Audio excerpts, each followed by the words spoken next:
আসসালামু আলাইকুম। এটেন বাংলা সংবাদে সবাইকে স্বাগত জানাচ্ছি। আমি শারমিন সালাম। শুরুতেই বিআরবি কেবলস সংবাদ শিরোনাম। জ্বালানি সংকট মোকাবেলায় বিভিন্ন দেশ থেকে তেল গ্যাস আমদানি করা হচ্ছে। চট্টগ্রামে অর্থমন্ত্রীর আশ্বাস, আতঙ্কিত না হওয়ার আহ্বান বাণিজ্য মন্ত্রী। জ্বালানি সংকট নিয়ে সরকার লুকোচুরি করছে, অভিযোগ বিরোধী দলীয় নেতার। সংকট নিরসনে সহযোগিতার প্রস্তাব, সংবিধান বাতিলের ষড়যন্ত্র করছে পরাজিত শক্তি, বললেন চিফ হুইপ। ছুটির দিনে রাজধানীতে পেট্রোল পাম্পগুলোর সামনে গাড়ির কয়েক কিলোমিটার দীর্ঘ লাইন, 12 ঘন্টারও বেশি সময় ধরে অপেক্ষা গ্রাহকদের।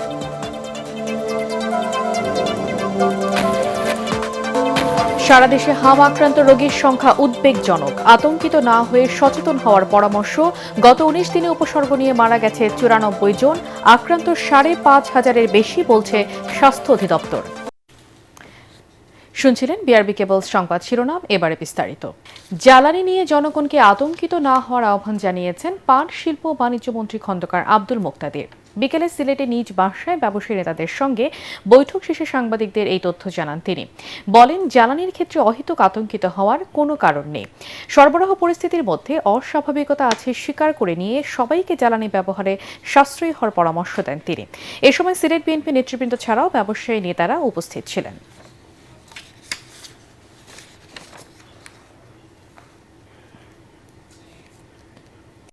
আপনি পেট্রোল পাম্পে গেলে তেল পাচ্ছেন, আপনি এখানে যে এসেছেন মোটরসাইকেল বা গাড়িতে করে, সেটা তেল চালিত বাহন। তো কি আটকাচ্ছে আমাকে বলেন। আজকে পর্যন্ত তেলের কারণে ব্যাহত হয়েছে কোন জিনিসটা? আতঙ্কিত হওয়ার তো কোনো কারণ নাই, যেহেতু যেখান থেকে জ্বালানি আসে, তেল ডিজেল গ্যাস আসে, সেখানে যেহেতু মূল্য অস্বাভাবিক মাত্রায় বৃদ্ধি পেয়েছে, তারপরে সরবরাহ পরিস্থিতির মধ্যে অস্বাভাবিকতা আছে, সেজন্য ব্যবহারে যেন আমরা সাশ্রয়ী হই। জ্বালানি সংকট নিয়ে সরকার লুকোচুরি করছে বলে অভিযোগ করেছেন সংসদে বিরোধী দলীয় নেতা ও জামাতের আমির ডক্টর শফিকুর রহমান। দক্ষিণ কেরানীগঞ্জের এক সমাবেশে তিনি আরও বলেন, দেশে সামরিক শাসন কিংবা ফ্যাসিবাদী সরকার না থাকলেও জনমনে অস্বস্তি বিরাজ করছে। ডক্টর শফিকুর রহমান জানান, সংকট নিরসনে সরকারকে সহযোগিতায় প্রস্তুত বিরোধী দল। এছাড়া সংবিধান সংস্কার ও জুলাই সনদ বাস্তবায়নে কঠিন আন্দোলনের হুঁশিয়ারিও দেন তিনি। খায়রুল ইসলামের রিপোর্ট। কেরানীগঞ্জের একটি কনভেনশন সেন্টারে ঢাকা জেলা জামায়াতের দায়িত্বশীল সমাবেশে প্রধান অতিথি হিসেবে যোগ দেন বিরোধী দলীয় নেতা ও জামায়াতের আমির ডাক্তার শফিকুর রহমান। বাইক চালকরা বলছে, আগে 7-8 ঘন্টা দৌড়াদৌড়ি করতে পারতাম, এখন তেলের কারণে 3 ঘন্টাও বাইক চালানোর সময় পাই না। এ সময় সমসাময়িক নানা বিষয়ে সরকারের সমালোচনা করেন তিনি। বলেন, জ্বালানি সংকট নিয়ে সরকার লুকোচুরি করছে। কিলোমিটারের পর কিলোমিটার কেন লাইনে থাকতে হয়? কেন তাদেরকে রোদে শুকাতে হয়? কেন তাদেরকে বৃষ্টিতে ভিজতে হয়? আর সরকার জাতিকে বলছে তেলের কোনো অভাব নেই। এইভাবে জ্বালানির উপর পাওয়ার নির্ভরশীল। শুধু গাড়ির চাকা চলে না, শুধু ফ্যান ঘুরে না, শুধু বাতি জ্বলে না, এই জ্বালানিতে সমাজের চাকা চলে, মিল ফ্যাক্টরি ইন্ডাস্ট্রির চাকা চলে। এটা লজ্জার ব্যাপার। সরকার কেন সবাইকে নিয়ে কুলামনে বসছে না? বাস্তব অবস্থা কেন তুলে ধরছে না? আমরা সবাই এই সংকট নিরসনের অংশীদার হতে চাই। আমরা তো সংকট তৈরি করতে চাই না, কিন্তু কি জানি শুধু একটা লুকোচুরি সব ব্যাপারে আমরা লক্ষ্য করি। সংবিধান সংস্কার ও জুলাই সনদ বাস্তবায়নে আগামীতে ইস্পাত কঠিন আন্দোলনের হুঁশিয়ারিও দেন ডাক্তার শফিকুর রহমান। আপনি 68 ভাগ জনগণের মতামতকে উপেক্ষা করছেন আর 51 ভাগের কথা বলছেন। এর নাম গণতন্ত্র? ওনারা বলছেন সংবিধানে গণভোট নাই। আমাদের প্রশ্ন, এই দলটির জন্ম যার হাতে, তার হাতেই প্রথম বাংলাদেশে গণভোট অনুষ্ঠিত হয়েছিল। তখন কি সংবিধানে সেই গণভোটের প্রভিশন ছিল? সরকারের আচরণে ফ্যাসিবাদদের সংক্রমণ দেখা যাচ্ছে বলেও অভিযোগ করেন জামায়াত আমির। পাম্পে তেল পাওয়া যায় না, লেখা আছে তেল নাই, বন্ধ। খায়রুল ইসলাম, এটিএন বাংলা, ঢাকা। 120 টাকা দামের একটি দল ৭১-এর পরাজয় মেনে নিতে পারছে না বলেই সংবিধান ছিঁড়ে ফেলে দিতে চাইছে বলে মন্তব্য করেছেন সরকার দলীয় চিফ হুইপ নুরুল ইসলাম মনি। জাতীয় প্রেসক্লাবের স্বাধীনতা দিবস উপলক্ষে জাতীয়তাবাদী সাংস্কৃতিক দল আয়োজিত আলোচনা অনুষ্ঠানে তিনি আরও বলেন, বিএনপি জুলাই সনদের বিপক্ষে নয়, বরং এই সনদ অক্ষরে অক্ষরে বাস্তবায়ন করতে চায়। আর স্বাধীনতার ৫৫ বছর পরেও মুক্তিযুদ্ধ নিয়ে বিতর্ক সৃষ্টি করার অপচেষ্টা চলমান রয়েছে বলে অভিযোগ করেন ঢাকা দক্ষিণ সিটি কর্পোরেশনের প্রশাসক আব্দুস সালাম। একটা দল আপনারা দেখবেন মাত্র 8টা দফা দিয়েছে। 8টা দফা কি বলবেন জানেন নাকি? সবাই জানেন, কিন্তু আমি আপনাদের স্মরণ করে দিই। প্রথম বললো, এরপরেই বললো আমরা কনস্টিটিউটরি অ্যাসেম্বলি চাই, যে আমরা সংবিধান সংশোধন করতে চাই, সংবিধানকে আমরা ছিঁড়ে খুঁড়ে নতুন করে লিখতে চাই। আচ্ছা, আপনাদের একটা কথা বলি, সংবিধান আমরা ছিঁড়ব কেন? আমি যদি বলি এটা আপনাদের পরাজয়ের দলিল, সেজন্য ছিঁড়তে চাইছিলাম। আমরা হায়ার পক্ষে জুলাই সনদ 100% অক্ষরে অক্ষরে আমরা বাস্তবায়ন করতে চাই, এবং আমরা করা শুরু করেছি। কিন্তু তারা সেই জুলাই সনদ বাস্তবায়ন চায় না। বাইকটা তুলেছে বিএনপি জুলাই সনদের বিপক্ষে, ঠিক কিনা বলেন? জুলাই সনদের বিপক্ষে বিএনপি, জুলাই সনদের বিপক্ষে বিএনপি। ইরান যুদ্ধের কারণে জ্বালানি পরিস্থিতি মোকাবেলায় বিশ্বের বিভিন্ন দেশ থেকে তেল গ্যাস আমদানি করা হচ্ছে বলে জানিয়েছেন অর্থ পরিকল্পনা মন্ত্রী আমির খসরু মাহমুদ চৌধুরী। তিনি বলেন, এজন্য সরকারি তহবিলে বিশাল চাপ তৈরি হচ্ছে। চট্টগ্রামে কেইপিজেডের এক অনুষ্ঠানে এসব কথা বলেন তিনি। মন্ত্রী আরও বলেন, জ্বালানি নিরাপত্তা নিশ্চিত করতে হবে, এ ব্যাপারে কোনো ছাড় দেওয়া হবে না। চট্টগ্রাম থেকে আবুল হাসনাদের রিপোর্ট জানাচ্ছেন কামরুজ্জামান রাজীব। চট্টগ্রামে কেইপিজেডে আয়োজিত অনুষ্ঠানে চলমান পরিস্থিতি নিয়ে কথা বলেন অর্থ ও পরিকল্পনা মন্ত্রী আমির খসরু মাহমুদ চৌধুরী। তিনি বলেন, জ্বালানি নিরাপত্তায় সব ধরনের উদ্যোগ নিয়েছে সরকার, যাতে শিল্প উৎপাদন, কৃষি সহ মানুষের দৈনন্দিন জীবনে এর নেতিবাচক প্রভাব না পড়ে। এখানে যুদ্ধের অর্থ হলো আমাদের সাপ্লাই চেইন ওখান থেকে অনেকটা বন্ধ হয়ে যাওয়ার মতো। এটাকে মোকাবেলা করার জন্য এখন আমরা সারা বিশ্ব থেকে তেল গ্যাস আমদানির প্রক্রিয়া চালাচ্ছি। ইতিমধ্যে বিভিন্ন দেশ থেকে আমাদের তেল গ্যাস প্রকিউরমেন্ট হচ্ছে, প্রতিনিয়ত হচ্ছে। কারণ আমাদেরকে প্রথমে আমার জ্বালানির নিরাপত্তা নিশ্চিত করতে হবে, যদিও অনেক বেশি দামে কিনতে হচ্ছে, এবং এটা বাংলাদেশের তহবিলের, সরকারি তহবিলের উপর বিশাল চাপ সৃষ্টি করছে, কিন্তু আমাদের কোনো অপশন নাই। এ পর্যন্ত দেশে জ্বালানির কোনো সমস্যা নেই জানিয়ে অর্থমন্ত্রী বলেন, যুদ্ধ পরিস্থিতি অব্যাহত থাকলে দেশের সার্বিক কর্মকাণ্ড, সরকারের নেয়া বিভিন্ন অগ্রাধিকার প্রকল্পেও প্রভাব পড়ার আশঙ্কা রয়েছে। প্রতিনিয়ত যে হারে আমাদেরকে উচ্চ হারে কিনতে হচ্ছে, এটা আমাদের সার্বিক বাজেট বলেন, দেশের উন্নয়ন কর্মকাণ্ড বলেন, আমাদের এই সাধারণ মানুষের যে আমরা বিভিন্নভাবে সামাজিকভাবে সহায়তা করার যে আমরা ওয়াদাগুলো করেছি, এগুলোর উপর ইম্প্যাক্ট আসবে যদি এইভাবে চলতে থাকে। জ্বালানি সাশ্রয়ে সরকারের পদক্ষেপের কথা উল্লেখ করে জ্বালানি তেলের মূল্য বৃদ্ধির বিষয়টি সরকারের বিবেচনায় রয়েছে বলেও জানান অর্থমন্ত্রী। মন্ত্রীদের থেকে শুরু করে সংসদ সদস্য, সরকারি কর্মকর্তা সবার ক্ষেত্রে এই সাশ্রয়ের প্রোগ্রাম দেওয়া হয়েছে, কারণ এটা ব্যতীত আমরা এগোতে পারবো না সামনের দিকে। এবং জ্বালানির মূল্য নিয়ে আলাপ হয়েছে, এটা আমরা সিদ্ধান্ত নিতে যাচ্ছি সহসা। এর আগে ইয়াং ওয়ান Chittagong Independent University CIU academic excellence scholarship award প্রদান অনুষ্ঠানে অংশ নেন অর্থমন্ত্রী। কামরুজ্জামান রাজীব, ATN বাংলা। তেলের ভোগান্তি প্রতিদিনই তৈরি করছে নতুন রেকর্ড। ছুটির দিনের সকালে রাজধানীর হাতে গোনা কয়েকটি পাম্প খোলা থাকায় কয়েক কিলোমিটার দীর্ঘ লাইনের সৃষ্টি হয়েছে। বৃহস্পতিবার সন্ধ্যায় লাইনে দাঁড়িয়ে রাত পার হয়ে গেলেও মেলেনি তেল। এদিকে ডিপো থেকে কম জ্বালানি সরবরাহ এবং গ্রাহকদের অতিরিক্ত চাপে পাম্প সংশ্লিষ্টরা রয়েছেন বিপাকে। আরও জানাচ্ছেন মুশফিকুর রহমান। আমার এই বাজার সদাই ভাই, আজকে জুমার দিন বাজার করছি আমি, এই বাজারগুলো বাসা নিব, সারাদিন ডিউটি করে। ছুটির দিনে পরিবার নিয়ে একসাথে দুপুরের খাবার খাবেন বলে বাজার করেছিলেন আব্দুল জলিল।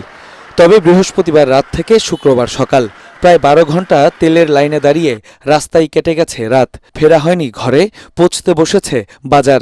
রাত্রেবেলা এসে ডিউটি শেষ করে বাসায় যাবো, ভাবছি যে কিছুক্ষণ সময় লাগবে, সেজন্য বাজার সদাই করছি। কি আমার তরকারি সব নষ্ট হইতেছে ভাই, সব নষ্ট হইতেছে ভাই। এই দেখেন আমার, এই দেখেন সব তরকারি, এই দেখেন আমার, এই যে ডিম, এই দেখেন দুধ, সব কিছু আমার নষ্ট হচ্ছে ভাই। ঘুম নাই, খাওয়া নাই, কিচ্ছু নাই ভাই। করেন, আমার পরিবার আমার জন্য অপেক্ষা করতেছে ভাই। আমার মোবাইলে চার্জ পর্যন্ত নাই যে তাদের সাথে যোগাযোগ করবো ভাই। রাজধানীর পাম্পগুলোতে তেলের লাইন ছাড়িয়ে গেছে কয়েক কিলোমিটার। বেগুনবাড়ির ট্রাস্ট ফিলিং স্টেশনের গাড়ির লাইন মহাখালী রেলগেট পার হয়ে গেছে। অন্যদিকে আসাদ গেটের সোনার বাংলা ফিলিং স্টেশনের লাইন গিয়ে ঠেকেছে ধানমন্ডির ৩২ নম্বর সড়কে। পেট্রোল পাম্পে মানুষের ভোগান্তির এই চিত্র এখন প্রতিদিনের। গত রাত 8টা থেকে আমি এখানে সিরিয়াল দেই, 3 শিপ লাগলো মোটে এই তেলটা নিতে। নজল মারছে, টাকা উঠতেছে ঠিকই, কিন্তু তেল আসছে একটু, ওনারা সাক্ষী। সামনে যারা গেল ওদের তো ঠিকই টাকা গুনা দেওয়া যেতে হয়েছে, পরে সবাই টাঙ্কি চেক করে দেয়, কারো টাঙ্কিতে তেল নাই। ধোঁকা হইতাছে আমাদের সাথে, এবং আমরা তো ভুক্তভোগী। আমাদের ফ্যামিলি এখন পর্যন্ত চিন্তা আছে যে আমরা কোথায় আছি। 12-13 ঘন্টা 14 ঘন্টা আমরা রোডের ভিতরে। আমি মোটামুটি মহাখালীর প্রত্যেকটা পাম্প খোঁজ করেছি, মহাখালী কোনো পাম্পে তেল ছিল না রাতের বেলা, শুধুমাত্র এই পাম্পে তেল ছিল, প্লাস আসাদ গেটের যে পাম্পগুলো ছিল ওই পাম্পগুলোতে তেল ছিল না। এই ট্রাস্টে ভাবলাম যে এখানে একটু কম সময় লাগতে পারে, এখানে যে সিরিয়াল 4 ঘন্টার আগে তেল পাবো না। সরবরাহ জটিলতায় বৃহস্পতিবার রাত থেকেই বন্ধ অনেক পাম্প। সংশ্লিষ্টরা বলছেন, ডিপো থেকে চাহিদা অনুযায়ী তেল না দিলে পাম্পের কর্মীদের ওপরেই ক্ষুব্ধ হয়ে ওঠেন গ্রাহকরা। ঘটছে হাতাহাতির ঘটনাও। আমরা ওই ট্যাঙ্ক ফুল দিয়েও দেখলাম ভিড় কমে না, রেশনিং করার পরেও দেখলাম ভিড় কমে না, কোনোভাবেই কমতেছে না। আমাদের গেট অলরেডি 2-3 বার ভাঙছে, এখানে মানুষজনের সাথে হাতাহাতি হয়ে যায়, এগুলো নিয়ে অনেক সমস্যা। রাতের বেলা অনেক সময় রাতের বেলা তেলটা শেষ হয়, তখন পাম্প বন্ধ করে একটা রিস্ক হয়ে যায়। আমাদের ক্যাশ থাকে, এখানে তেলের গাড়ি থাকে, আবার যারা স্টাফ আছে সবার জন্য একটা রিস্ক। দেশে তেল সংকট থাকলে সেই বিষয়ে সরকারকে খোলামেলা ঘোষণা দেওয়ার দাবি জানান গ্রাহক ও পাম্প সংশ্লিষ্টরা। মুশফিক রহমান, ATN বাংলা, ঢাকা। দর্শক, ঢাকার ফিলিং স্টেশনগুলোতে নজর রাখছেন সহকর্মী মিজান শাহজাহান, যুক্ত হচ্ছি তার সাথে। মিজান, ছুটির দিনে পাম্পগুলোতে ভিড় কেমন দেখছেন?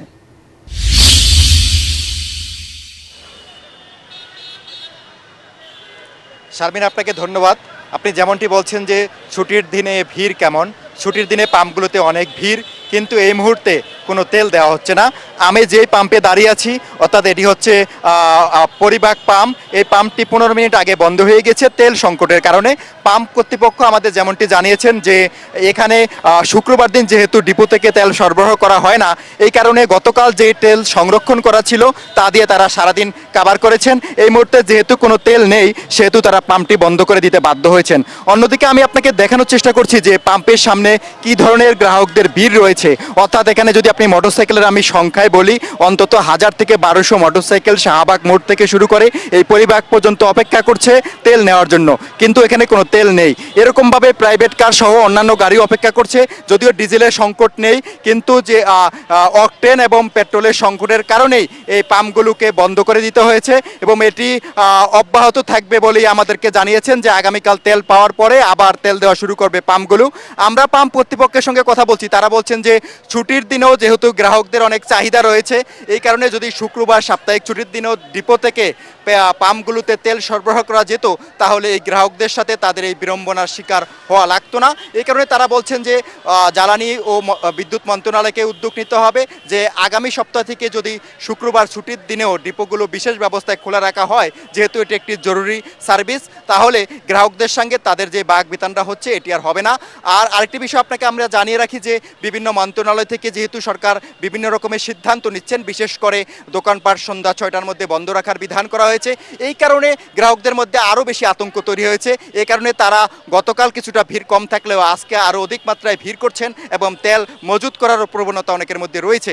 এই কারণে মজুত করার প্রবণতা থেকে কিভাবে গ্রাহকদের দূরে রাখা যায় এবং একই সাথে ছুটির দিনেও ডিপো থেকে কিভাবে পর্যাপ্ত জ্বালানি তেল পেট্রোল পাম্পগুলোতে সরবরাহ করা যায় সে বিষয়ে উদ্যোগ নিতে হবে, এটি বলছেন এখানকার সংশ্লিষ্টরা।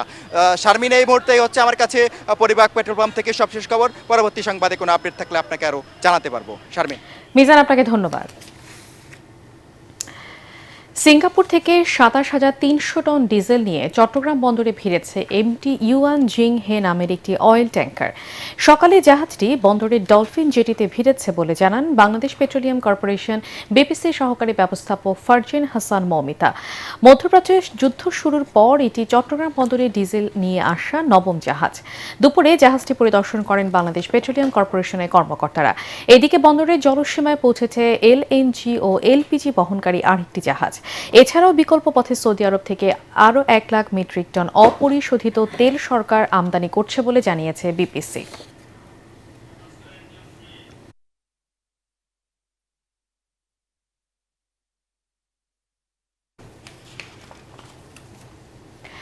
রাজধানীর হাসপাতালগুলোতে হামে আক্রান্ত শিশুর চাপ বাড়ছে। হামের লক্ষণ দেখা দিলে আতঙ্কিত না হয়ে দ্রুত চিকিৎসকের শরণাপন্ন হওয়ার পরামর্শ তাদের।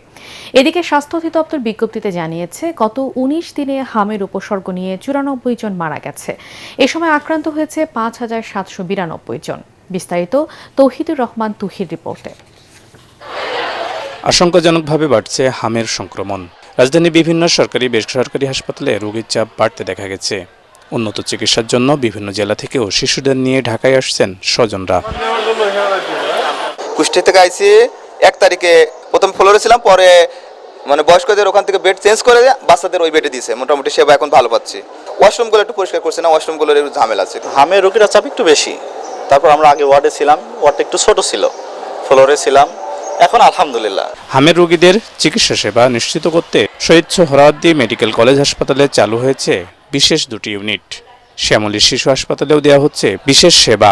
কোভিড-19 পরে যে ড্রপ আউট হয়েছে, যার ফলে ফেব্রুয়ারি মাস থেকেই হামের সংখ্যা খুব বেড়ে গেছে।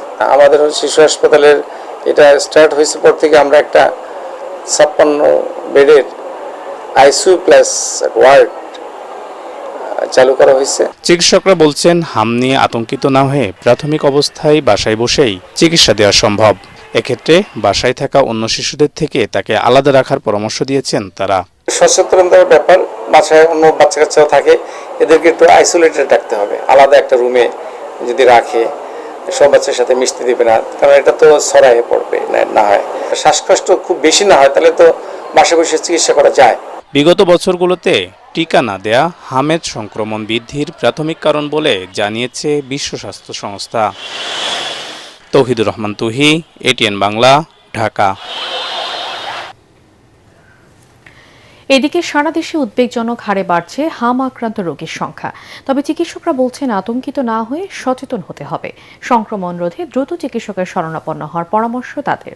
প্রতিনিধিদের তথ্য ও ছবিতে মাসুদ রানার প্রতিবেদন। সারা দেশে হামের প্রকোপ আশঙ্কাজনক হারে বেড়েই চলেছে। চট্টগ্রামের বিভিন্ন হাসপাতালে নতুন করে হামের উপসর্গ নিয়ে 17 জন ভর্তি হয়েছেন। এর মধ্যে 12 জনের নমুনা পরীক্ষার জন্য national polio and measles rubella ল্যাবরেটরিতে পাঠানো হয়েছে। এই পর্যন্ত মোট 123 জনের নমুনা পাঠানো হয়, যার মধ্যে 8 শিশুর শরীরে হাম শনাক্ত হয়েছে। গত 24 ঘন্টায় বরিশাল বিভাগে 5 জেলায় হামের নতুন করে 115 জন শনাক্ত হয়েছে। এই নিয়ে জেলা আক্রান্তের সংখ্যা দাঁড়িয়েছে 385-তে। এখন পর্যন্ত 9 জনের মৃত্যু হয়েছে। মাদারীপুর জেলার 4টি উপজেলার বিভিন্ন এলাকা থেকে প্রতিদিনই হাসপাতালে আসছেন নতুন নতুন রোগী। বিচি চলছে শরীরের ভিতরে, বিচি থেকে আমরা বুঝতে পারি হাসপাতাল নিয়ে আসছি। পরে ডাক্তার সাহেব বলছে যে হামের সমস্যা হয়েছে। হাম হলে চিকিৎসকের শরণাপন্ন হওয়ার কথা জানান শিশু বিশেষজ্ঞরা। কোনো বাচ্চা যদি জ্বর হয়, জ্বরের সাথে যদি সারা গায়ে লাল লাল দানা দানা বিচি এরকম ওঠে, এবং তার সাথে যদি চোখ লাল হয়, নাক দিয়ে পানি পড়ে এবং শুকনো কাশি থাকে, আপনার চিকিৎসকের শরণাপন্ন হন। হামের টিকা মজুদ থাকার কথা জানিয়েছেন সিভিল সার্জন। আমার জেলায় সর্বমোট 5,500 ভায়াল টিকা মজুদ আছে। এই টিকা দিয়ে আমরা এক ভায়াল দিয়ে 5 জনকে টিকা দেওয়া যায়, মানে এটা দিয়ে আমরা প্রায় 25,000 প্লাস শিশুকে টিকা দিতে পারবো। রাজবাড়ীতে বেড়েছে হামের সংক্রমণ। হাসপাতালগুলোতে প্রতিদিনই ভর্তি হচ্ছে রোগী। নেত্রকোনা হামের উপসর্গ নিয়ে সদর হাসপাতাল সহ বিভিন্ন উপজেলা স্বাস্থ্য কমপ্লেক্সে রোগী ভর্তির সংখ্যা বেড়েই চলেছে। গত 10 দিনে উপসর্গ নিয়ে হাসপাতালগুলোতে 44 জন ভর্তি হয়। ঢাকা ছাড়াও রাজশাহী, ময়মনসিংহ, রংপুর, খুলনা সহ দেশের বিভিন্ন জেলায় হামের ব্যাপক সংক্রমণের খবর পাওয়া গেছে। মাসুদ রানা, এটিএন বাংলা। রাজধানীর বাজারে হঠাৎ করে বেড়েছে মুরগির দাম। সব রকম মুরগির দাম কেজিতে 50 থেকে 80 টাকা বেড়েছে।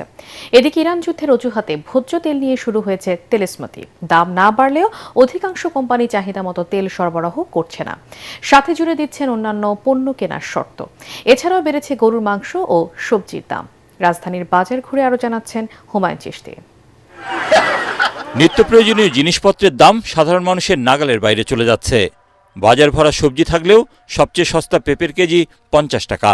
বাজার দাম ঊর্ধ্বমুখী, এ মাসে রেখে পরের মাসে আসি, পরের মাসের দাম বেশি আগের মাসের তুলনায়। কাঁচা মরিচ মনে হয় তেল খায়, কথা বুঝতেছেন? দেশি মুরগি আর গরুর মাংসে কোনো ডিফারেন্স নাই, মুরগিও তেল খায়। সবাই বাজার করা কমানো আর কি, এছাড়া তো আর কোনো উপায় নাই। ঈদের আগে বেড়েছিল সব ধরনের মুরগির দাম, তা আর কমেনি। গত সপ্তাহে দাম বেড়েছে আরও এক দফা। যেখানে আমি 320 টাকা কিনেছি বা 300 টাকা কিনেছি এই ঈদের আগেও, আর সেখানে আজকে 420 টাকা। দেশে এরকম 680, 700, 680, যেমন গিয়ে দেখি পোলট্রি সব খালি। এদিকে যুদ্ধের অজুহাতে ভোজ্য তেলের কৃত্রিম সংকট তৈরির অভিযোগ খুচরা ব্যবসায়ীদের। কোম্পানি আমাদেরকে অ্যাভেলেবেল তেল দিচ্ছে না, তাও কন্ডিশন দিচ্ছে আমরা তেলের সাথে লবণ, ডাল, তারপরে সরিষার তেল এগুলো নিতে হবে। খাদ্যদ্রব্যের আলোচনার মাঝখানে কখন যে সাবান সোডার দাম বেড়েছে তা অনেকের নজরের বাইরেই রয়ে যাচ্ছে। সাবান টাবান, পাউডার টাউডার এগুলোর দাম বাড়ছে অনেক যুদ্ধের কারণে। লাক্স সাবান, হুইল পাউডার, রিন এগুলো 1 কেজিতে প্রায় 15 থেকে 20 টাকা করে বাড়ছে। লাক্স সাবান বাড়াইছে 5-6 টাকা করে, কোলোদপ পেস্টে বাড়াইছে 10 টাকা, সানসিলে বাড়াইছে 20 টাকা করে। গরুর মাংসের কেজি সরকারিভাবে 750 টাকা নির্ধারণ করে দেওয়া হলেও কোথাও এই দামে পাওয়া যাচ্ছে না। কোনো বাজারে 800, আবার কোনো বাজারে বিক্রি হচ্ছে 850 টাকায়। গরুর দামটা এবার খুব বেশি, রোজার থেকে ধরেন গরুর দামই খুব বেশি। অন্যান্য বছর তো ধরেন একটু নিয়ন্ত্রণে, এবার নিয়ন্ত্রণে নাই। তবে এখনও সস্তায় পাওয়া যাচ্ছে মুরগির ডিম।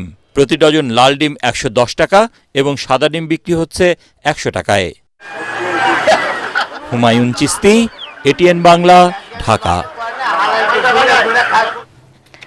ইরানের কারাজ শহরে মধ্যপ্রাচ্যের সর্বোচ্চ সেতু B1-এ ভয়াবহ হামলা চালিয়েছে মার্কিন ও ইসরায়েলি বাহিনী। এতে 8 জন প্রাণ হারিয়েছে, আহত হয়েছেন অন্তত 95 জন।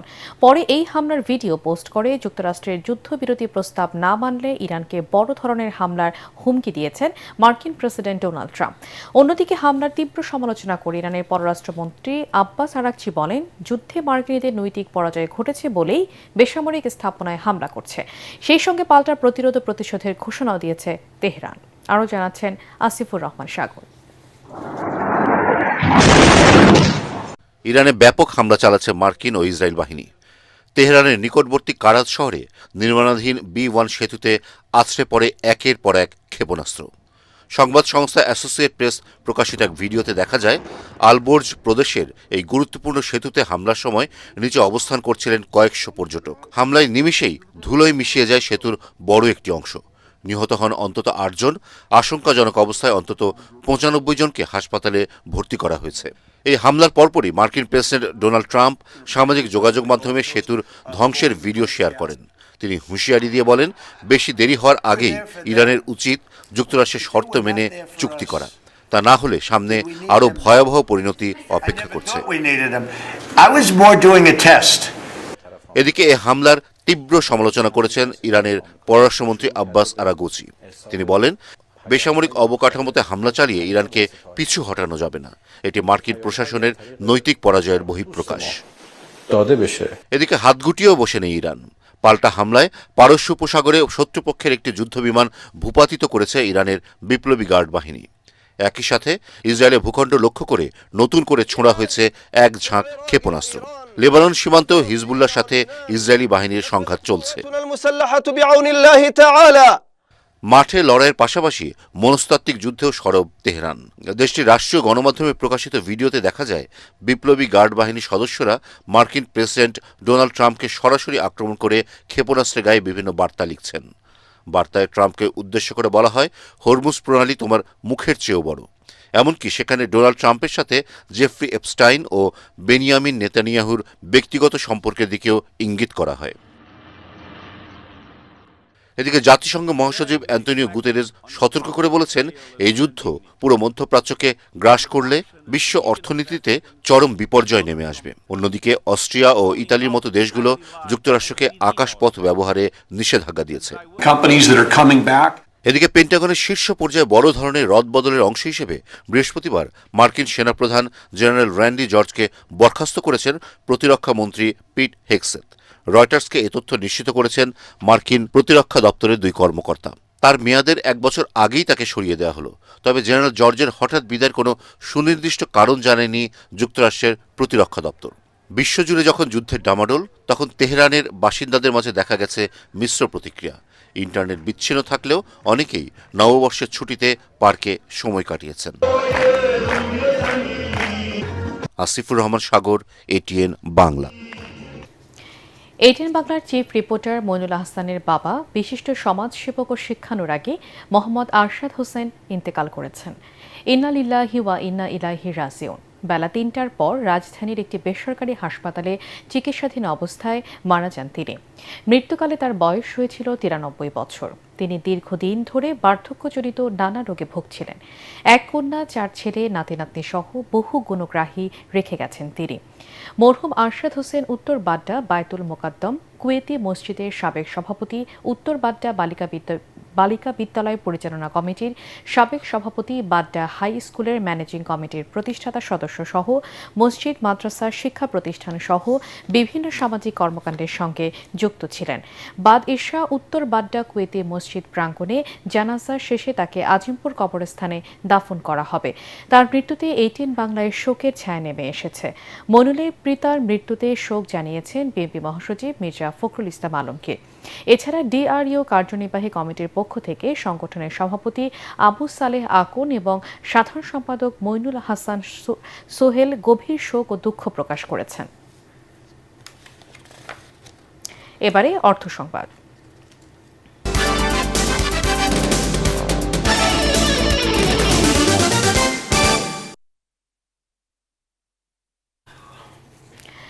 দেশের আর্থিক খাতে সমন্বিত সেবা সম্প্রসারণের লক্ষ্যে ইস্টার্ন ব্যাংক পিএলসি ও শান্তা লাইফ ইন্স্যুরেন্স পিএলসি যৌথভাবে ব্যাংক অ্যাসুরেন্স কার্যক্রমের উদ্বোধন করা হয়েছে। রাজধানী গুলশানে ইস্টার্ন ব্যাংকের প্রধান কার্যালয়ে উদ্বোধনী অনুষ্ঠানে উপস্থিত ছিলেন ইস্টার্ন ব্যাংকের ব্যবস্থাপনা পরিচালক Ali Reza Iftekhar, head of retail and SME banking এর উপব্যবস্থাপনা পরিচালক M Khorshed Anwar, head of liability and wealth management Sharmin Atiq এবং head of bank assurance and student banking Mohammad Rakib. অন্যদিকে শান্তা লাইফ ইন্স্যুরেন্স পিএলসি পক্ষে উপস্থিত ছিলেন প্রতিষ্ঠানটির পরিচালক আরিফ খান, এম আনিসুল হক, প্রধান নির্বাহী কর্মকর্তা নাফিস আক্তার আহমেদ, উপব্যবস্থাপনা পরিচালক ও chief business officer Khorshed Kaiser. নতুন এই উদ্যোগের মাধ্যমে ইস্টার্ন ব্যাংকের গ্রাহকরা এখন সরাসরি ব্যাংকিং চ্যানেলের মাধ্যমে জীবন বীমা পলিসি গ্রহণ করতে পারবেন।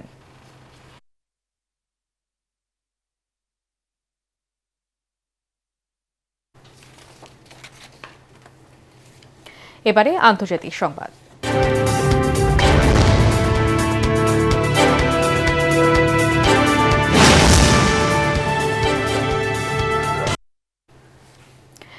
মিয়ানমারের সেনাপ্রধান হিসেবে ২০২১ সালে অভ্যুত্থানের মাধ্যমে ক্ষমতা দখল করা জেনারেল মিন অং হ্লাইং দেশটির প্রেসিডেন্ট নির্বাচিত হয়েছেন। স্থানীয় সময় শুক্রবার দেশটির সংসদে ৫৮৪ ভোটের মধ্যে প্রয়োজনীয় ২৯৩ ভোট পেয়ে প্রেসিডেন্ট নির্বাচিত হন মিন অং হ্লাইং। ২০২১ সালের ১ ফেব্রুয়ারি মিয়ানমারে সবশেষ সামরিক অভ্যুত্থান হয়। এতে নেতৃত্ব দেন ৬৯ বছর বয়সী মিন অং হ্লাইং। এ সময় পশ্চিমা অনেক দেশটির উপরে নিষেধাজ্ঞা আরোপ করে। সামরিক অভ্যুত্থানের পরপর মিয়ানমারে শুরু হয় গৃহযুদ্ধ। এতে হাজারো মানুষ নিহত এবং লাখো মানুষ বাস্তুচ্যুত হয়। এই গৃহযুদ্ধে মিয়ানমারের শাসন ব্যবস্থা প্রায় ভেঙে পড়েছে। দেশটির বড় একটি অংশ এখনও সশস্ত্র বিরোধী গোষ্ঠীগুলোর নিয়ন্ত্রণে। বিশ্লেষকদের মতে মিন অং হ্লাইংয়ের এই ক্ষমতা গ্রহণ সংঘাতের অবসান নয়, বরং তা দীর্ঘস্থায়ী সংকটকেই আরও গভীর করতে পারে। প্রয়াত প্রধান বিচারপতি সৈয়দ মাহবুব মোর্শেদের ৪৭তম মৃত্যুবার্ষিকী পালিত হয়েছে। বনানী কবরস্থানে তার মৃত্যুবার্ষিকী উপলক্ষে মাজারে কোরআনখানি ও শ্রদ্ধা নিবেদন পর্ব অনুষ্ঠিত হয়েছে। এ সময় মাহবুব মোর্শেদের ছেলে সৈয়দ মারগুব মোর্শেদ সহ অন্যরা উপস্থিত ছিলেন। এছাড়াও বিভিন্ন সামাজিক সাংস্কৃতিক সংগঠনগুলো বিচারপতি মোর্শেদের উপর আলোচনা সভার আয়োজন করা হয়।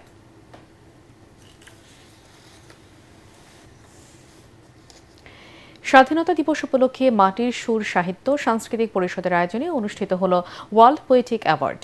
কবিতা, সাহিত্য ও সংস্কৃতির এক মিলন মেলায় পরিণত হয় এই আয়োজন। প্রধান অতিথি ছিলেন এটিএন বাংলার উপদেষ্টা তাশরিক আহমেদ। সভাপতিত্ব করেন বিশিষ্ট কবি, গীতিকার ও সমাজসেবক মোহাম্মদ মোমেন মিয়া। প্রধান আলোচক ছিলেন সুফি লেখক ও গবেষক সোহরাব হোসেন খান অনন্ত মৈত্রী। উদ্বোধন করেন বিপ্লব বার্তার সম্পাদক ডক্টর জাহিদ আহমেদ চৌধুরী। রলি আক্তারের সঞ্চালনায় সার্বিক ব্যবস্থাপনায় ছিলেন সারোয়ার বাহিন। এছাড়াও নেপাল, ভুটান ও ভারত থেকে আগত কবি সাহিত্যিকদের অংশগ্রহণে অনুষ্ঠানটি প্রাণবন্ত হয়ে ওঠে।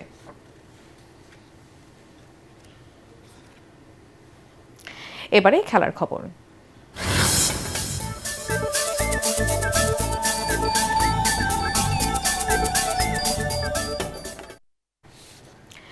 সাফ অনূর্ধ্ব 20 চ্যাম্পিয়নশিপের ফাইনালে আজ চিরপ্রতিদ্বন্দ্বী ভারতের মুখোমুখি হবে বাংলাদেশ। প্রথম সেমিফাইনালে নেপালকে 1-0 গোলে হারিয়ে ফাইনালে উঠেছে বাংলাদেশের তরুণরা, আর দ্বিতীয় সেমিফাইনালে ভুটানকে 5-0 গোলে বিধ্বস্ত করে ফাইনালে টিকিট পায় ভারত। অবশ্য গ্রুপ পর্বেও মুখোমুখি হয়েছিল এই দু দল। সেই ম্যাচটি 1-1 গোলে ড্র হয়েছিল, তাই ফাইনালের লড়াইটি সমানে সমান হবে বলেই ধারণা। মালদ্বীপে মালের ন্যাশনাল ফুটবল স্টেডিয়ামে বাংলাদেশ সময় রাত 9টায় ফাইনালে মুখোমুখি হবে বাংলাদেশ ও ভারত।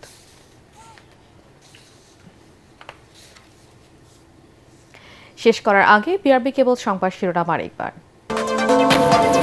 জ্বালানি সংকট মোকাবেলায় বিভিন্ন দেশ থেকে তেল গ্যাস আমদানি করা হচ্ছে, চট্টগ্রামে অর্থমন্ত্রীর আশ্বাস। আতঙ্কিত না হওয়ার আহ্বান বাণিজ্য মন্ত্রীর।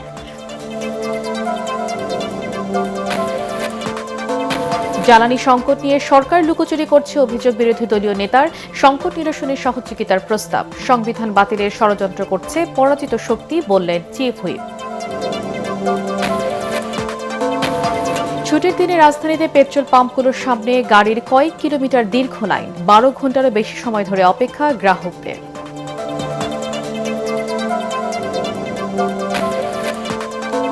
সারা দেশে হাম আক্রান্ত রোগীর সংখ্যা উদ্বেগজনক। আতঙ্কিত না হয়ে সচেতন হওয়ার পরামর্শ। গত 19 দিনে উপসর্গ নিয়ে মারা গেছে 94 জন, আক্রান্ত 5,500-এর বেশি, বলছে স্বাস্থ্য অধিদপ্তর। পরবর্তী সংবাদ দেখার আমন্ত্রণ জানিয়ে এখনকার মতো শেষ করছি। ATN বাংলা সংবাদ ইউটিউবে দেখতে ব্রাউজ করুন youtube/ATN Bangla News।